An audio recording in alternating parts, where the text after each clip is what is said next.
the rise in anti-Semitism right here in America has increased 464%. So it's not about politics and it's not about Israel. It's about hating Jews and anti-Semitism. This episode is sponsored by TherapyNotes, therapynotes.com. Be sure and check them out and be sure and use the promo code Gordon, Gordon, and you can try them out for 2 months for free.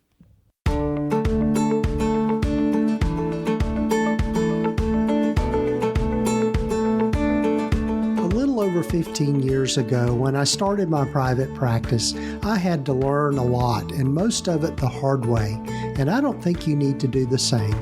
Hi, I'm Gordon Brewer, a licensed psychotherapist, and welcome to the Practice of Therapy podcast, part of the Psychcraft network of podcasts. Join me in this journey of discovery as we have conversations with other leaders and professionals in both the mental and allied health fields. Join us as we explore both the business and clinical sides of running a private practice.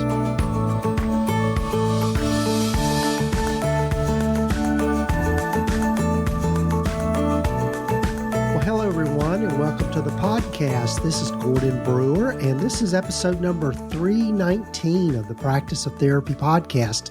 So glad you joined me, and I hope you're having a good week or weekend whenever you might be listening to this. And if this is your first time listening to the podcast, I'd invite you to go back and listen to all the previous episodes that are there. We've got 318 of them. And also take time to follow us or subscribe to the podcast wherever you might be listening to it. So in this particular episode, I had the privilege of being able to interview Malka Shaw. And Malka is a licensed clinical social worker up in the state of New Jersey, and she's licensed in New York and Florida as well. And we tackle a topic that is a quite sensitive topic given all that is going on in the world. But I felt like by having her on here, being able to give voice and give some understanding to things from a Jewish perspective. I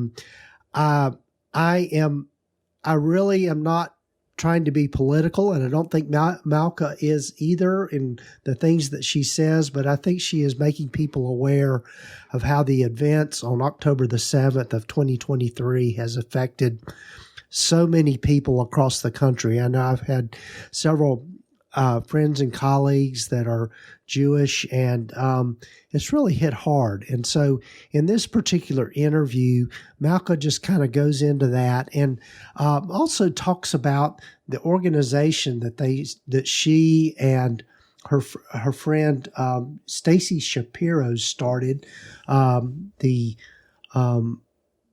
Kesher Shalom Project. And it's an initiative led by a seasoned trauma therapist and has trained over 2,000 therapists globally. And their training equips therapists with vital tools to aid Jewish clients during conflict and trauma assessments.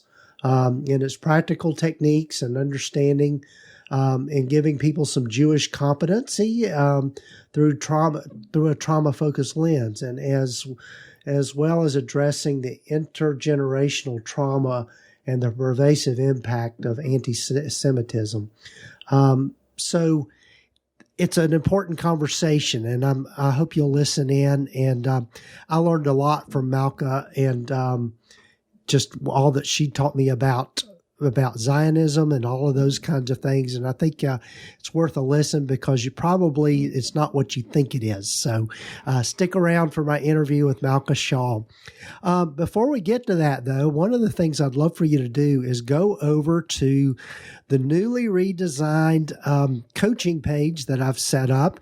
If you'll go over to practiceoftherapy.com/coaching and consulting. And I've set up a new page there just to talk about the different ways that I work with people, both on an individual level and also in a group level. I've started, getting ready to launch just kind of a revamped mastermind group or membership community for anyone that wants to join and wants to do some deeper dive into solving the problems around their practice and learning how to run the whole business side of things, and also just learning from others. And so I'm calling it the Practice of Therapy Collaborative.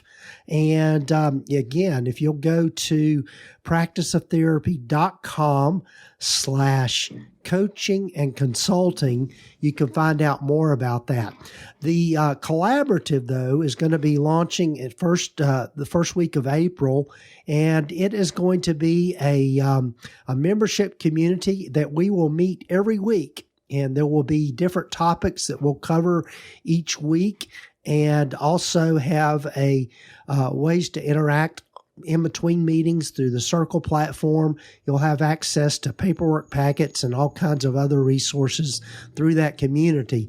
I've gone through, I guess, a few different versions of doing mastermind groups over the years, but this is one that I've landed on, and I think you're going to love the format. So be sure and check it out, practiceoftherapy.com/coaching and consulting.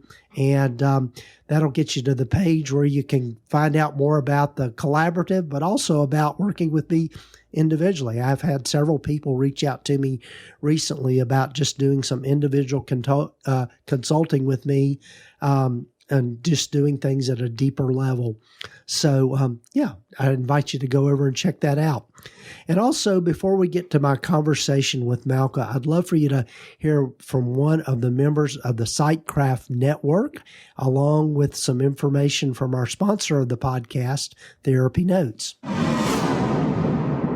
Hi, everyone. We are Dr. Melissa Thiessen and Dr. Karen Dick of Intentional Therapist, and hosts of the podcast Thrivival 101, a fresh take on self-care for female mental health clinicians. As mental health clinicians, we all know that self-care is important, and yet ironically, we often struggle with it ourselves. Even worse, we tend to do this in silence because who wants to admit we might be struggling? Well, here's the thing. There are unique factors about our training, our work, and our gender socialization that contribute to this very real and normal struggle with self-care. The good news is that together we can break the silence and lessen the struggle. We created Thrivival 101 to help us all do just that. Through our 4Cs framework, connection, compassion, courage, and creativity, and interviews with other like-minded clinicians, we will help you redefine your concept of self-care, find a supportive community, and start taking steps towards putting you back in your schedule. So you can learn more about us at intentionaltherapist.ca and can find Thrivival 101 through the SiteCraft Network and wherever you listen to your podcasts.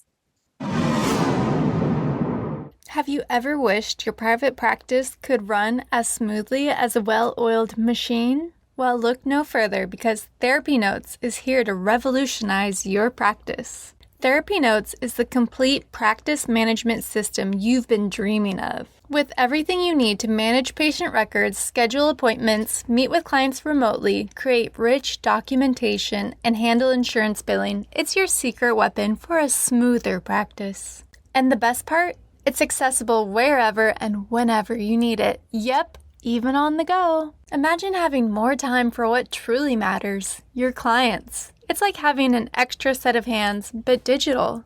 And here's the kicker. It's the very EHR Gordon relies on in his own practice. So, you know it's the real deal. Say goodbye to paperwork nightmares and hello to more time and better quality care. Check out TherapyNotes today at practiceoftherapy.com/therapynotes. Oh, and don't forget to use the promo code GORDON to get 2 months free. That's practiceoftherapy.com/therapynotes with the promo code GORDON. Enjoy the show.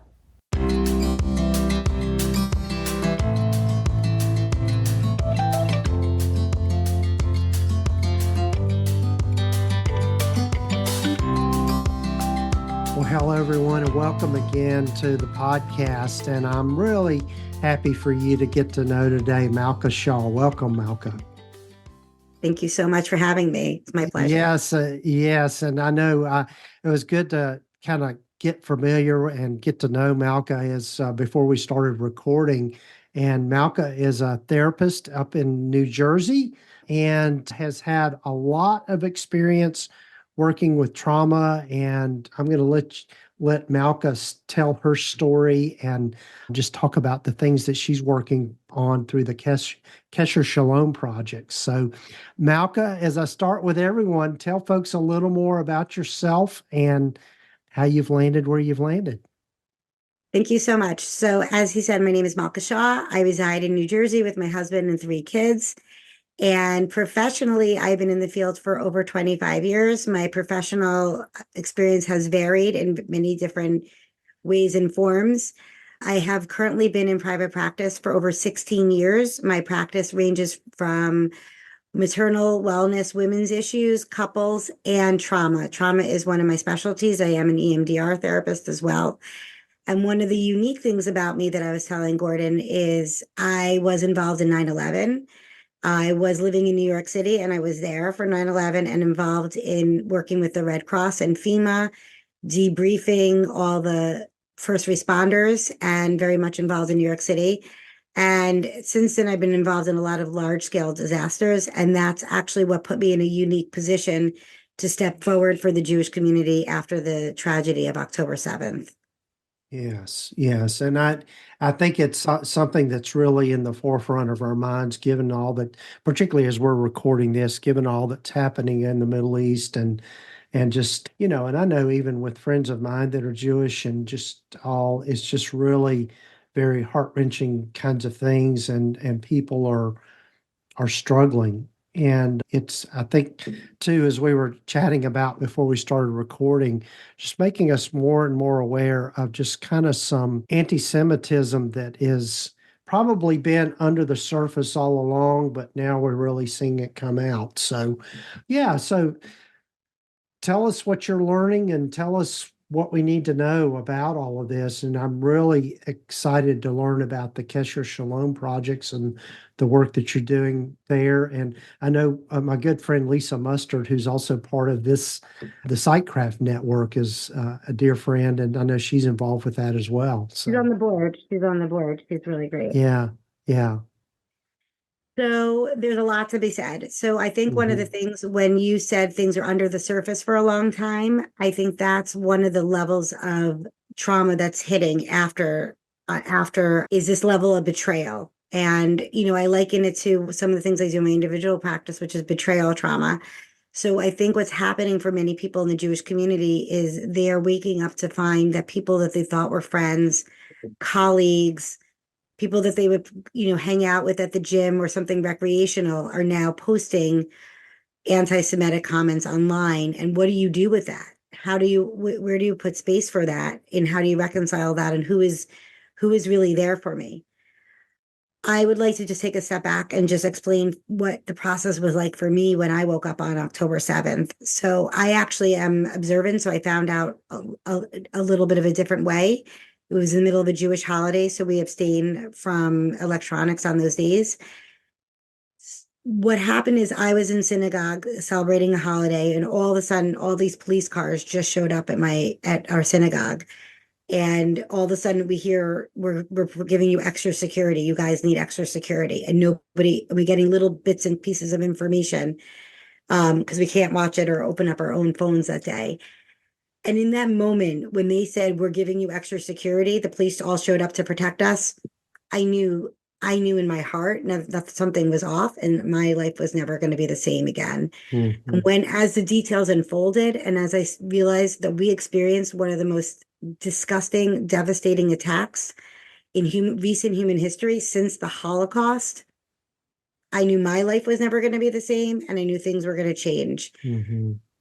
But why this is even more devastating, even in my experience in 9/11, is the biggest difference is in 9/11, the whole world came to support New York citizens. The whole world gave us empathy, and we were there. After October 7th, the world went silent.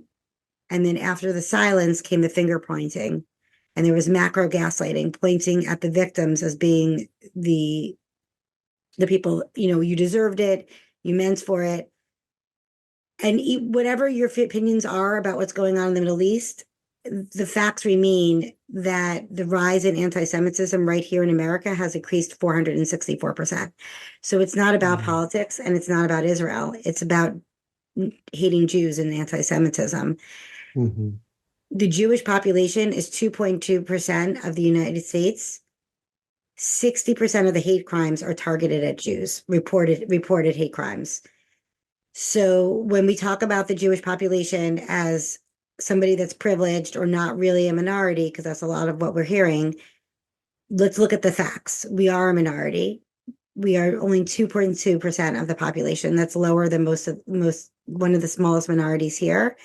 And we're not actually given a seat at the minority tables most often, especially in the fields of mental health. So there's just a lot of different pieces for it. So Kesher, just want to let everyone know, Kesher means connections and Shalom means peace. So what we're looking to do is just create connections with the Jewish community and the outside world, specifically in the fields of mental health.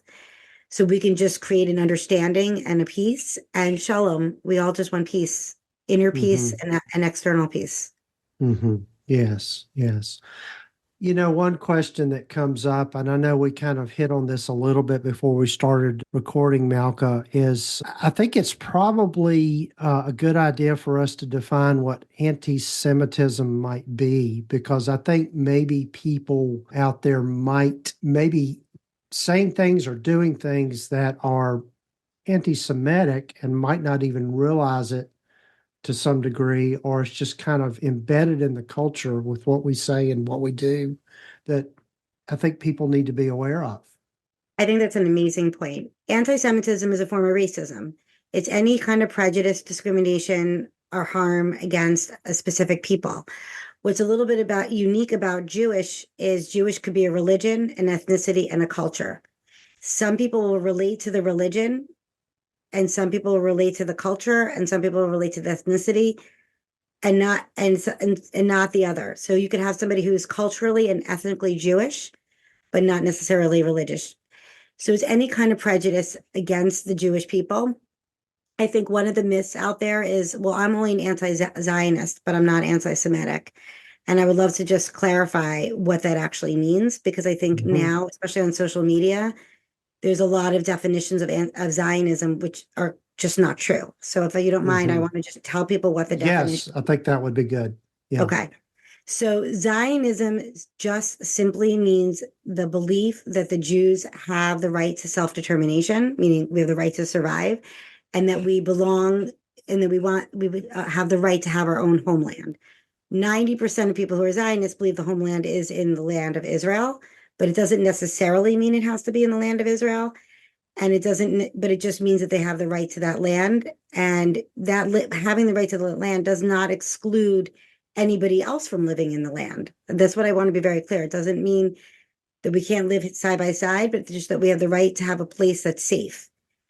Israel, as it is now, and I created in 1948, was created as a result of the Holocaust because there wasn't a place for safety. So what happens is, for most Jews around the world, just knowing that Israel exists and knowing that if something should happen ever again, they have a place to safety. So when people say I'm anti-Zionist, what you're really doing is you're saying you don't have the right to be safe.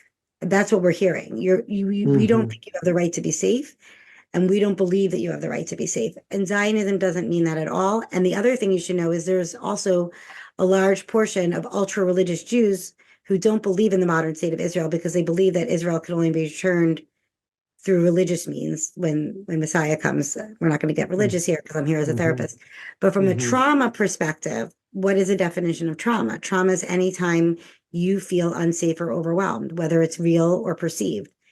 So threatening somebody's level of safety, understanding that Israel just represents, hey, if the Holocaust should happen again, we have a place to flee. But now if you're posting online, I'm anti-Zionist, meaning I don't believe that you have the right to safety. I don't believe that you have the right to defend yourself. I don't believe you have the right to self-determination. That is anti-Semitism. So we have the Zionist anti-Semitism. We have outright anti-Semitism when people are marching on college campuses for our destruction. And then there's small forms of racism, like the stereotypes you might see in social, on media, Hollywood, that's been going on for years, making fun of Jews. This, I mean, I guess we make fun of all cultures, but it's all racist. It's all a level of prejudice that exists. And then it just builds up to, this resentment, which isn't really there, which shouldn't really be there, and lumping all Jews into one category. The other thing people need to understand is that Jews are multicultural. The majority of the Jews are not Caucasian. They don't look like me. The majority of the Jews are what we call Sephardi and Mizrahi, which meaning they're either Spanish or dark skinned.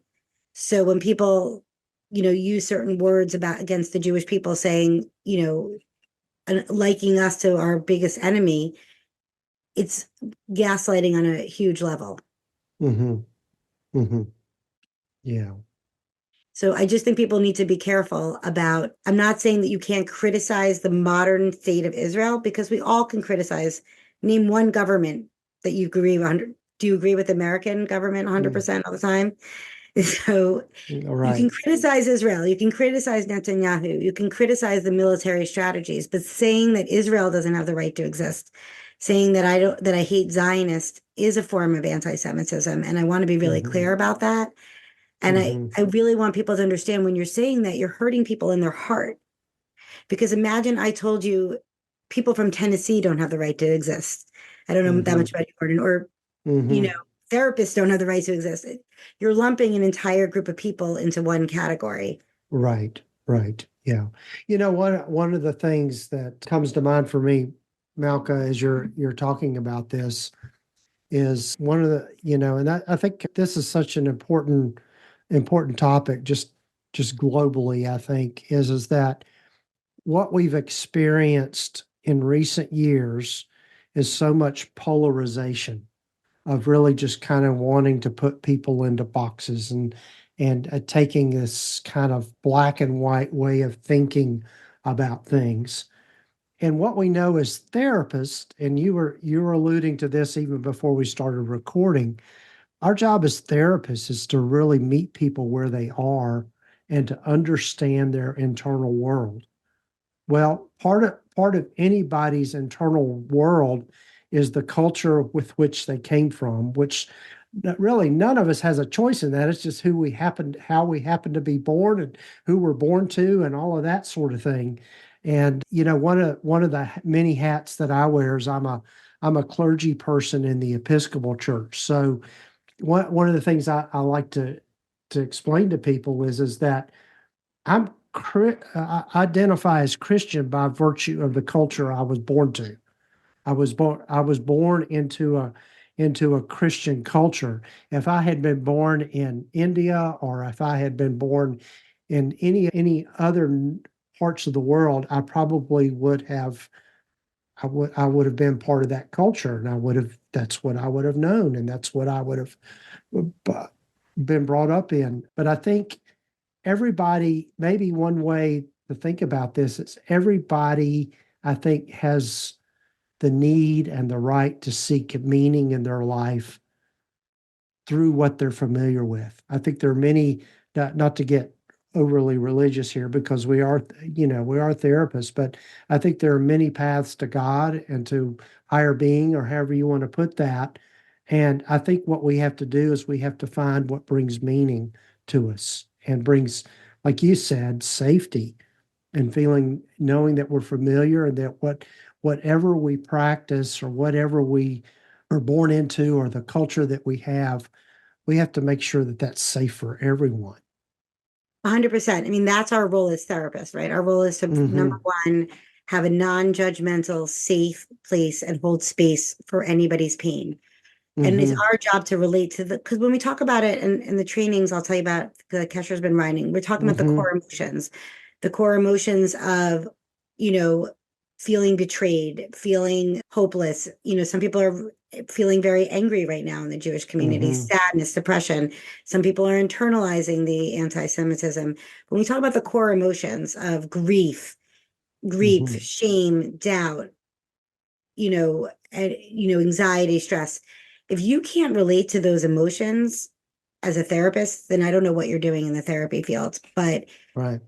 what's happened since Kesher Shalom has been developed is people have been reaching out to us on so many different vehicles, both therapists and clients alike. I've had so many therapists tell me that clients have dropped them simply because they're Jewish. They've been in therapy with them for a long time. They said clients have said outright horrible things to them in the middle of therapy session. Mm. I've had people tell me that the therapists are not providing empathy, saying, well, you're not really a minority, or okay, so you've been dealing with prejudice for a couple of weeks. Think about the other cultures who've been dealing with it for years. Hmm. And I'm just horrified that a therapist could even say that to any client, Yeah. because the client's coming to them with something real. And first of all, it's not true. Jews have been suffering for over 3,000 years. And our courses go through the whole line of Jewish history, and it's been going on for 3,000 years of history of slavery and persecution. But Hmm. second of all, if that's that client's experience when they walk in the door, how could you not validate that experience? Think about the extra damage that that therapist is causing on the client. Hmm. And, we need to really get the message out there. And we really need to continue providing training for therapists on Jewish cultural competencies as well, to really understand the Jewish culture and understand what's going on. Because believe it or not, many states, I don't know what it is in Tennessee, require a cultural competency requirement for the continuing ed. Hmm. And you're Hmm. not going to find, you don't often find Jewish as one of the That's options. true. That's You really true. don't. So that's Yeah. going to be a little bit, that's one of the Yeah. things that we're covering right now in our trainings. Just understand the history and understand it from a trauma perspective. There's layers of things called intergenerational trauma, and all the studies are pretty recent. Trauma is passed on from mother to, from mother to child in the womb, and how that goes into parenting and attachment and how that can affect, so it's this whole cycle of Hmm. intergenerational trauma, on top of the fact that we are now experiencing an active trauma, and we're actually labeling this a communal trauma. So the Jewish world Hmm. right now is in a active communal trauma. And I differentiate that from a collective trauma. So collective trauma is something we've all experienced because that's COVID, right? Hmm. The whole Hmm. world, when we had the lockdown, that was a collective trauma. But a Hmm. communal trauma is something that is for a targeted population. So Right. while I've lived in my lifetime through three large things, so the COVID, 9/11, and now October 7th, I would put 9/11 and COVID as collective, and I would put 10/7 as a communal trauma. So when you have Yeah. that background, and then if a client's walking in and they had a personal trauma, so we know as trauma therapists, trauma on top of trauma on top of trauma, it all adds Hmm. up. And then that's where you can really see development of complex trauma, PTSD. Right. Right. Yeah. So yeah, Malka, what would you, if for folks that are non-Jewish that are working with Jewish clients, particularly therapists, what would be some advice or some direction that you would give in how we can be more compassionate and empathic and do better work to help folks that are experiencing all of this? Right. Well, the first thing I want to say is politics don't belong in the therapy room. Hmm. So we've experienced a lot of therapists going off on their own politics to clients. And as I said, you can put aside your whatever you think about the government, the modern government is separate from the word Zionism. And really, when the client's coming to you, the most important thing is to relate to that core emotion. What is that core emotion underneath? And then when whatever that core emotion is, how would you treat it any other way? So if somebody's feeling betrayal because their colleague who they used to hang out with is now posting anti-Semitic comments, it's a betrayal. Treat it as a betrayal. If they're, having self-doubt and it's affecting their self-esteem because they're internalizing the anti-Semitism, that's a therapy issue. How could they, how can you rebuild their self-confidence and and work through those feelings of shame and doubt? If they're going through a process where they're feeling dysregulated, so it's our job to regulate our clients.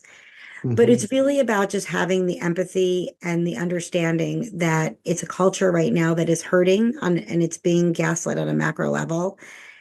And it doesn't, one of the things that I tell clients all the time is that we need to unplug to recharge. So the social media is definitely not helpful.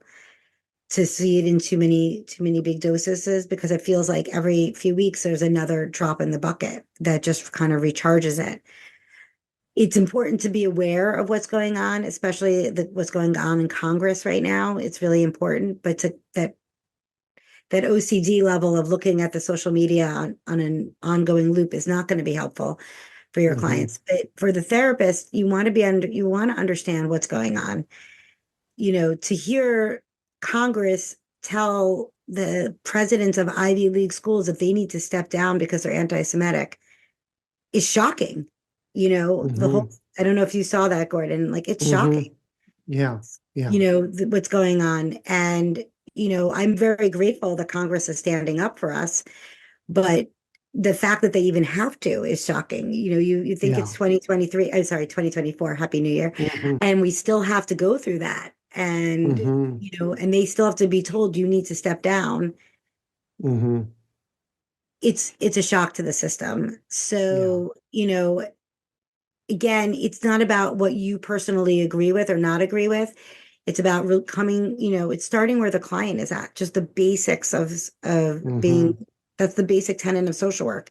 Start where the client is at, have empathy for where the client is at. And also really understand that whatever your preconceived notions are, the facts are the facts. I can read off the fact sheets. Jews make up 2.2% of America. They make up 0.02% of the world's population.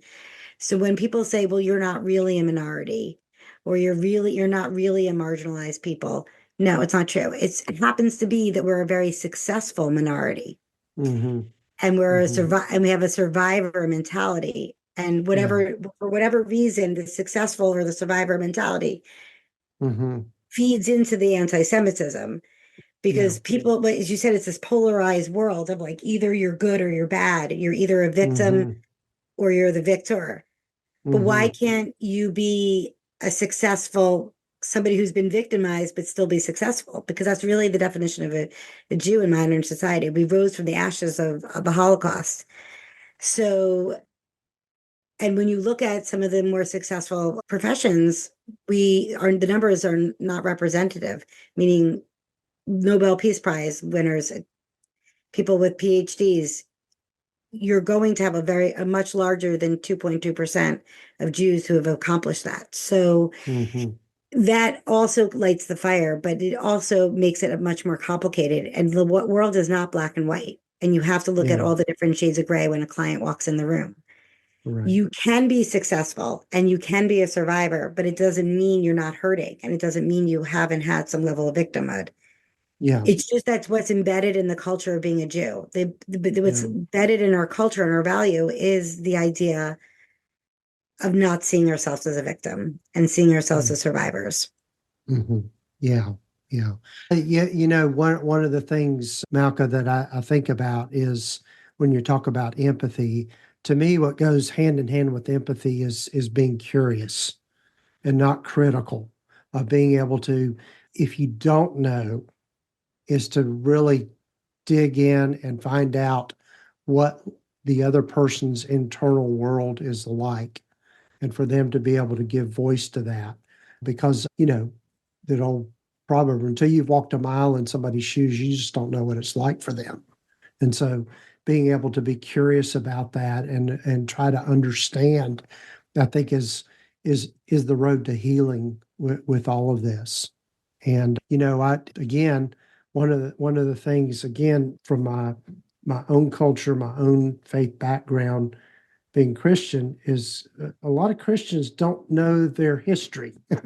They don't know that we came from the Jewish Can I tradition. just say it? Yes. Jesus was a Jew. Yes, Jesus was a Jew. Can I absolutely. just say Yes, it? absolutely. Absolutely. And I think that we need to be reminded of that and reminded of, the traditions that we carry came from the Jewish traditions. And I think we need to be grateful for that. And so, so Not I only know grateful for that, but we have more in common. When you really think about humanity, we have much more in common than we don't absolutely, have in common.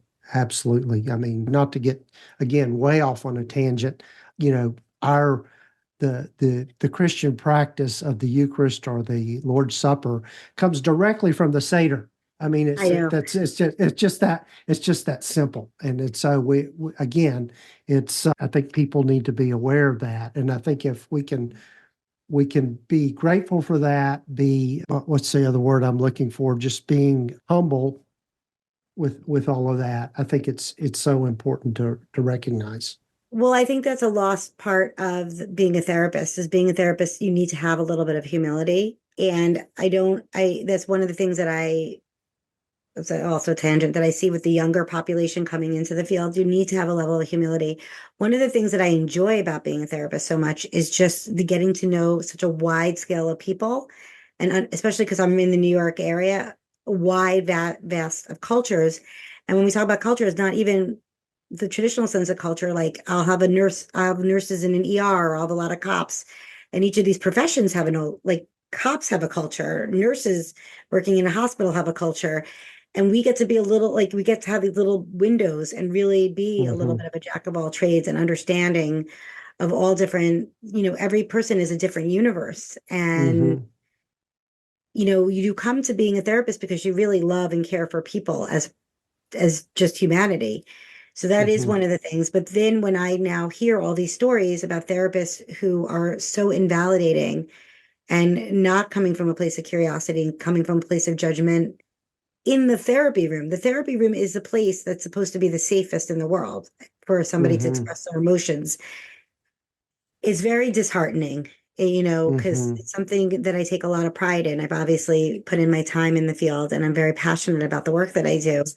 And Mm-hmm. I see how you're very passionate about the work that you do. So when we see, when there's bad therapy out there, it's hard for us to Mm-hmm.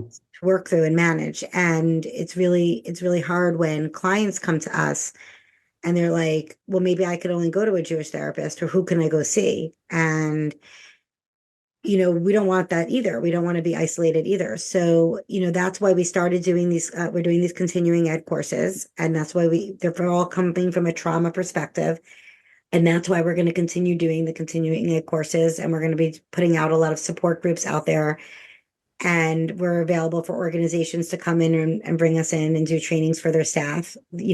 Several organizations have already reached out to us, and we want to continue the dialogue. And one of the best parts Mm-hmm. of our training is after the presentation, we open it.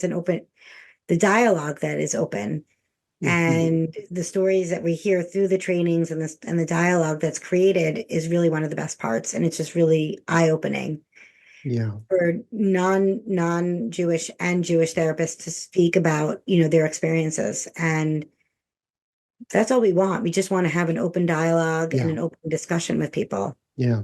Yeah. And that's so necessary just to have conversation and dialogue is really where we're gonna end all the polarization, all the hatred, all the racism that's going on. So yeah.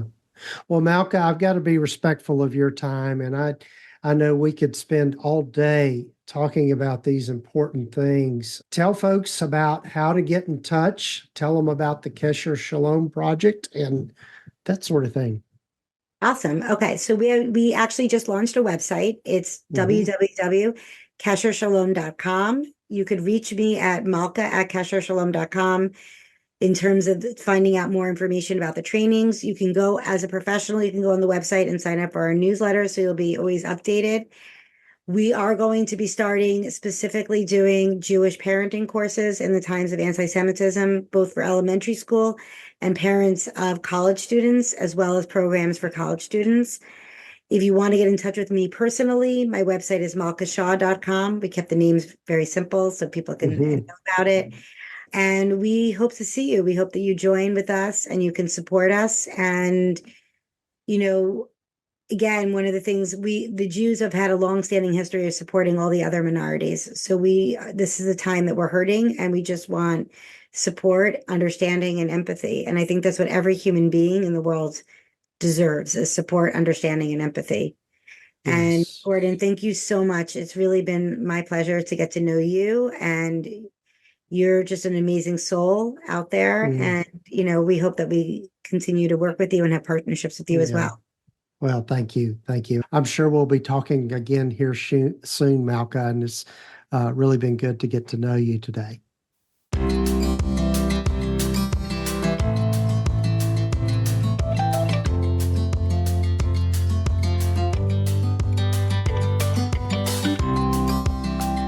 Well, a big thanks to Malka for joining me on the podcast. And I hope that you have learned a lot from listening to Malka. I know that I did. And I think that one of the things that we need to always be reminded of is how we can better treat others with kindness and compassion, regardless of what culture you come from, regardless of what your background is. We all have a unique perspective. We all have a unique experience in life. And I admire Malka for being courageous and coming out and speaking out from the Jewish perspective. I think that's important for people to hear. And I think that she would agree with me too. It's important to hear the other sides of things from the Palestinian perspective as well. But anyway, I hope this was a helpful episode for you, and I hope that you learned a lot from it. And be sure and reach out to the Kesher Shalom Project to find out more about their continuing education and the trainings that they're doing for therapists to help us be better aware, better competent in what we do and working with people of different cultures, regardless of what it is. So, again, thanks for joining me in the podcast, or listening to the podcast, rather. I hope you'll take time to follow us or subscribe to the podcast wherever you might be listening to it. And also, if you'll go over to practiceoftherapy.com/coaching and consulting, the new landing page that gets set up there to tell you about the consulting and coaching services, along with the new Practice of Therapy Collaborative, a membership community that's getting ready to launch. If you're on my email list, you'll be getting more information about that.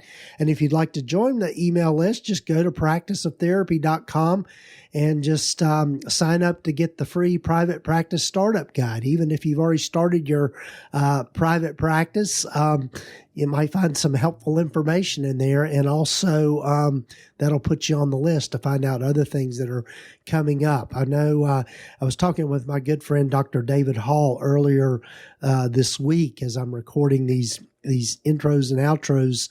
And he's got some things that we're going to be collaborating on and some new stuff. So real excited about that. So take care, folks, and do take time to go over and check out TherapyNotes. They are the leading electronic health record system for mental health providers. They're who I use in my practice, and I just couldn't operate without them. They are just constantly adding to their platform, and it is just an amazing tool for your practice.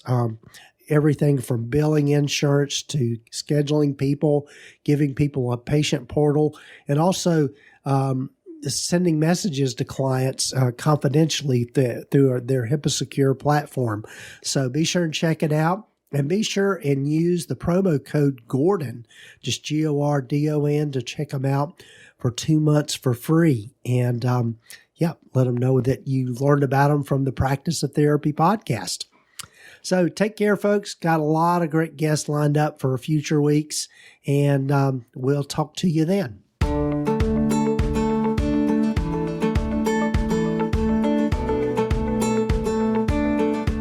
You've been listening to the Practice of Therapy podcast with Gordon Brewer, part of the Psychcraft network of podcasts.